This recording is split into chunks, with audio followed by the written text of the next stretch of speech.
السلام علیکم یا رسول اللہ وعلى آلك وأصحابك يا حبيب الله. وعلى آلك وصحبك يا حبیب اللہ الصلاة والسلام عليك يا نبي الله الصلاة والسلام علیک یا نبی اللہ وعلى آلك وأصحابك يا نور الله. وعلى آلك وصحبك یا نور اللہ نويت سنة الاحتكام. نویت سنت فرمان مصطفیٰ الاحتکام صلی اللہ علیہ وآلہ وسلم، شب جمعہ اور روز جمعہ مجھ پر درود کی کثرت کر لیا کرو، جو ایسا کرے گا قیامت کے دن میں اس کا شفیع و گواہ بنوں گا۔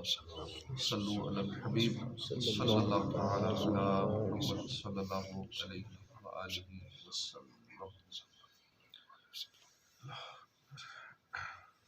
23واں پارہ سورہ صافات کی آیت نمبر 95 تا 101۔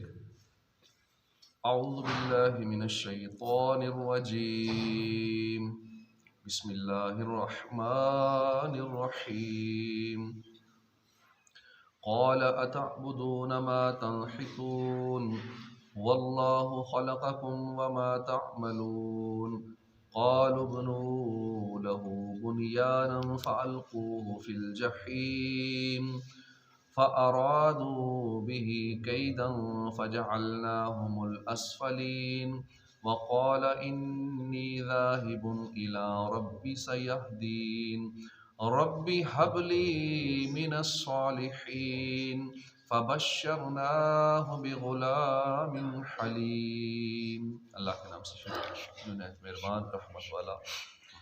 قال، اس نے کہا، اتعبدون، کیا تم عبادت کرتے ہو، ما تنحتون، ان کی جنہیں تم خود تراشتے ہو، واللہ خلقکم، اور اللہ نے تمہیں پیدا کیا، وما تعملون، اور جو تم عمل کرتے ہو، قالوا ابنوا، انہوں نے کہا بناؤ، لہو، اس کے لیے، بنیانا، ایک عمارت، فالقوہ فی الجحیم، پھر اسے بھڑکتی ہوئی آگ میں ڈال دو، فارادوا بہ، تو انہوں نے ارادہ کیا اس کے ساتھ، کیدا فجعلناہم الاسفلین، فریب کرنے کا تو ہم نے کر دیا انہیں نیچے، وقال انی، اور ابراہیم نے کہا، انی، بے شک میں، ذاہب، جانے والا ہوں، الی ربی، اپنے رب کی طرف، سیہدین، اب وہ راہ دکھائے گا مجھے، ربی حب لی، اے میرے رب مجھے عطا فرما، من الصالحین، نیکوں میں سے بیٹا، فبشرناہ بغلام حلیم، تو ہم نے خوشخبری سنائی اسے ایک بردبار لڑکے کی۔ ترجمہ کنز العرفان۔ فرمایا، کیا تم ان کی عبادت کرتے ہو جنہیں خود تراشتے ہو، اور اللہ نے تمہیں اور تمہارے اعمال کو پیدا کیا۔ اس آیت اور اس کے بعد والی آیت کا خلاصہ یہ ہے کہ کچھ گفتگو کے بعد ابراہیم علیہ السلام نے کافروں سے فرمایا، کیا تم ان بتوں کی عبادت کرتے ہو کہ جنہیں تم اپنے ہاتھوں سے تراشتے ہو، حالانکہ تمہیں اور تمہارے اعمال کو اللہ تعالیٰ نے پیدا کیا ہے، اور جو خالق ہے وہی در حقیقت عبادت کے لائق ہے، جبکہ مخلوق کسی طرح بھی عبادت کی مستحق نہیں ہے۔ قالوا ابنوا لہ، قوم نے کہا اس کے لیے ایک عمارت بناؤ، پھر اسے بھڑکتی ہوئی آگ میں ڈال دو۔ اب ابراہیم علیہ السلام ان کو نیکی کی دعوت دے رہے ہیں، اور یہ آگے سے دشمن بن گئے، ان کو آگ میں جلانے کا پلان کر رہے ہیں۔ ابراہیم علیہ السلام کا جواب سن کر وہ لوگ حیران ہو گئے اور ان سے کوئی جواب نہ بن پایا، تو کہنے لگے کہ اس کے لیے پتھر کی لمبی چوڑی چاردیواری بناؤ، پھر اس کو لکڑیوں سے بھر دو اور ان میں آگ لگا دو، یہاں تک کہ جب آگ زور پکڑ لے تو پھر آگ میں ڈال دو ان کو۔ چنانچہ ابراہیم علیہ السلام کی قوم نے انہیں ایک کمرے میں بند کر دیا اور ان کے لیے پھر لکڑیاں جمع کرنی شروع کر دی۔ سب نے جوش و خروش سے حصہ لیا۔ جب انہوں نے کثیر تعداد میں لکڑیاں جمع کر کے آگ لگائی تو اس کے شعلے اتنے بلند ہو گئے کہ اوپر سے کوئی پرندہ گزرتا تھا تو وہ جل کے اس کے اندر گر جاتا۔ اتنی زیادہ آگ لگائی اور اتنی لکڑیاں اکٹھی کی۔ جب لوگوں نے عمارت کے کنارے تک ابراہیم علیہ السلام کو بلند کیا تو آپ نے سر اٹھا کر آسمان کی طرف دیکھا۔ اس وقت آسمانوں، زمینوں، پہاڑوں اور فرشتوں نے فریاد کی، اے اللہ، تیرے نام کو بلند کرنے کی پاداش میں ابراہیم علیہ السلام کو جلایا جا رہا ہے۔ اللہ تعالیٰ نے ارشاد فرمایا، مجھے یہ بات معلوم ہے، اگر وہ تمہیں پکارے تو تم اس کی مدد کرنا۔ اللہ نے سب کو حکم فرما دیا آسمانوں، زمینوں، پہاڑوں، فرشتوں کو کہ اگر وہ تمہیں پکارے تو اس کی مدد کرنا۔ جب ابراہیم علیہ السلام نے آسمان کی طرف نظر اٹھائی تو عرض کی، اے اللہ تو واحد ہے اور میں زمین میں واحد ہوں، اور زمین میں میرے علاوہ اور کوئی بندہ ایسا نہیں ہے جو تیری عبادت کرے۔ اب دیکھیں اکیلے تھے، اور اکیلے دنیا میں اکیلے تھے اللہ کے ماننے والے، اور ساری دنیا سے ٹکر لے لے۔ مجھے اللہ کافی ہے اور وہ بہت ہی اچھا کارساز ہے۔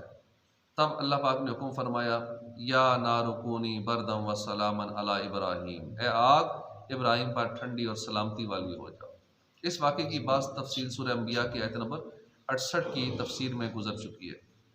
فَأَرَادُوا بِهِ كَيْدًا، تو انہوں نے اس کے ساتھ فریب کرنا چاہا تو ہم نے انہیں نیچا کر دیا۔ ارشاد فرمایا کہ کفار نے حضرت ابراہیم علیہ السلام کو آگ میں ڈال کر ان کے ساتھ فریب کرنا چاہا تو ہم نے ابراہیم علیہ السلام کو اس آگ میں سلامت رکھ کر کفار کے فریب کو باطل کر کے انہیں ذلیل کر دیا۔ اس واقعے کی مزید تفصیل سورہ انبیاء کی آیت نمبر 68 تا 70 میں گزر چکی ہے۔ وقال انی ذاہب، اور ابراہیم نے کہا کہ بے شک میں اپنے رب کی طرف جانے والا ہوں، اب وہ مجھے راہ دکھائے گا۔ اس آیت کا خلاصہ یہ ہے کہ جب ابراہیم علیہ السلام کو آگ سے اللہ نے نجات عطا فرما دی تو آپ نے اپنے اہل خانہ کو ہجرت کی ترغیب دیتے ہوئے فرمایا کہ بے شک میں اس کفر کے مقام سے ہجرت کر کے وہاں جانے والا ہوں جہاں جانے کا میرا رب حکم دے، اب وہ مجھے میرے مقصد کی طرف راہ دکھائے گا۔ چنانچہ اللہ کے حکم سے آپ سرزمین شام میں ارض مقدسہ کے مقام پر پہنچے۔ ابو عبداللہ محمد بن احمد قرطبی رحمۃ اللہ علیہ فرماتے ہیں یہ آیت مبارکہ ہجرت اور فتنے کے ایام میں گوشہ نشینی کی اصل ہے، اور سب سے پہلے جس نے ہجرت کی وہ حضرت ابراہیم علیہ السلام۔ تو پھر یہ ہجرت کا سلسلہ آگے چلتا رہا، تو اب بھی اگر کوئی ایسا معاملہ ہو جائے کہ جہاں پہ ایک جگہ لوگ تنگ کریں تو پھر بہتر ہے وہاں سے ہجرت کر جانا چاہیے، دوسری جگہ ہجرت کرنا کرتے ہیں۔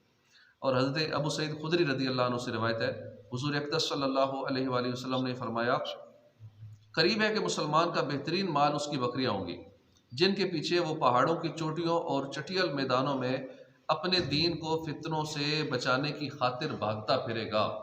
ابھی مستقبل میں ایسے حالات پیدا ہو جائیں گے کہ بندہ کہے گا بکریاں لے کے پہاڑوں میں کہ نکل جائیں، کہ غاروں میں نکل جائیں، بس جہاں کوئی نہ ہو، بس اپنا ایمان بچائیں کسی طرح۔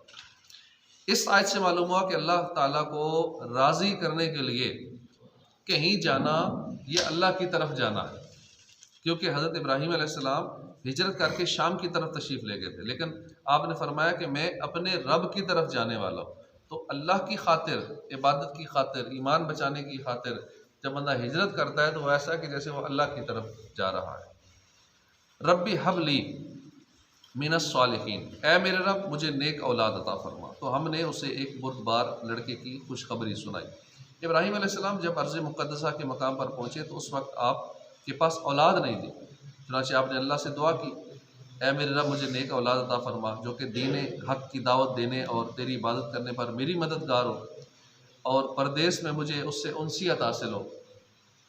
اس آیت سے معلوم ہوا کہ نیک اولاد اللہ کی بہت بڑی نعمت ہے، اس لیے جب بھی اللہ سے اولاد کی دعا مانگی جائے تو نیک اولاد کی دعا مانگی جائے، صالح اولاد کی دعا مانگی جائے۔ اولاد نیک نہ ہو اور تنگ کرنے والی ہو والدین کی تو سب سے بڑی دنیا میں یہی سزا ہے کہ اس کو والدین کو اولاد کی طرف سے جو پریشانیاں ملتی ہیں یہ سب سے بڑی ٹینشنیں ہوتی ہیں، اور سب سے بڑی خوشی دنیا میں یہ ہے کہ جس کی اولاد اچھی ہے، اولاد اس کی آنکھوں کی ٹھنڈک ہے، تو بندہ خوش نصیب ہے۔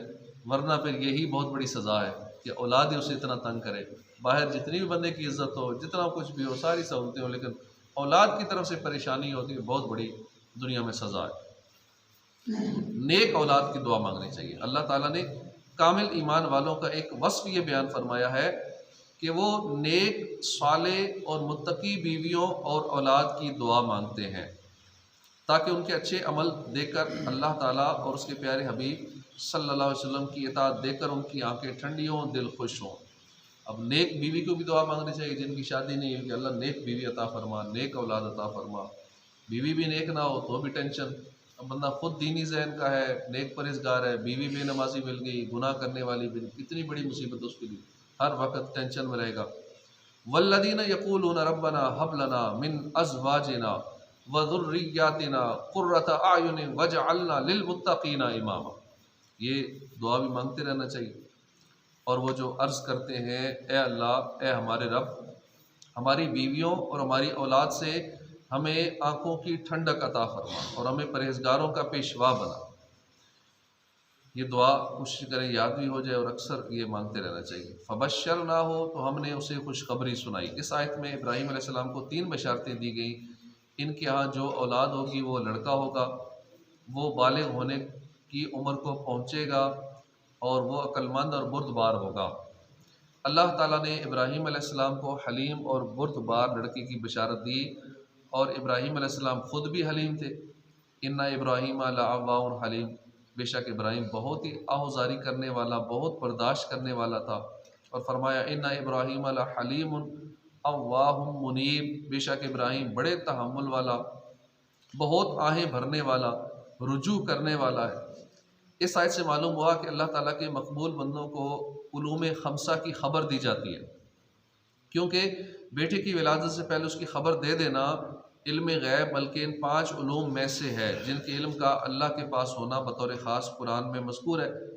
ان اللہ عندہ علم الساعۃ وینزل الغیث ویعلم ما فی الارحام وما تدری نفس ماذا تکسب غدا وما تدری نفس بأی ارض تموت ان اللہ علیم خبیر۔ بے شک قیامت کا علم اللہ ہی کے پاس ہے، اور وہ بارش اتارتا ہے اور جانتا ہے جو کچھ ماں کے پیٹ میں ہے، اور کوئی شخص نہیں جانتا کہ وہ کل کیا کمائے گا، اور کوئی شخص نہیں جانتا وہ کس زمین میں مرے گا۔ بے شک اللہ علم والا خبردار ہے۔ تو اللہ کے پاس یہ غیبی علوم ہے، لیکن اللہ جسے چاہے پھر اسے عطا فرما دیتا ہے۔ آج کی جیسے ایک ٹیکنالوجی میں کتنے علوم ہیں کہ عام لوگوں کو بھی عطا فرما دیے گئے ہیں، کافروں کو بھی دے دیے گئے ہیں۔ نئی نئی ٹیکنالوجی میں بہت سارے فیوچر کے معاملات پتہ چل جاتے ہیں کہ آئندہ یہ ہونے والا ہے، آئندہ ہفتے بارش ہوگی، اگلے مہینے بارش ہوگی، فلاں جگہ پہ ہوائیں ایسی ہوں گی، فلاں جگہ پہ یہ صورتحال ہوگی۔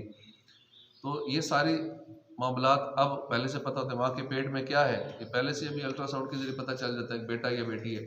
تو اللہ چاہے جس کو یہ چیزیں بتا دے، اور لوگ کہتے ہیں نہیں اللہ اپنے نبیوں کو نہیں بتاتا۔ اللہ چاہے تو عام بندوں کو بتا دے، وہ چاہے تو اپنے ولیوں کو بتا دے، عام گناہ گاروں کو بتا دے، وہ جسے چاہے غیب کا علم دے سکتا ہے۔ اللہ پاک ہمیں ہدایت نصیب فرمائے، جو اس طرح کا عقائد رکھتے ہیں ایسے لوگوں کو بھی ہدایت نصیب فرمائے۔ آمین بجاہ نبی الامین صلی اللہ علیہ وآلہ وسلم۔ صدق اللہ العظیم۔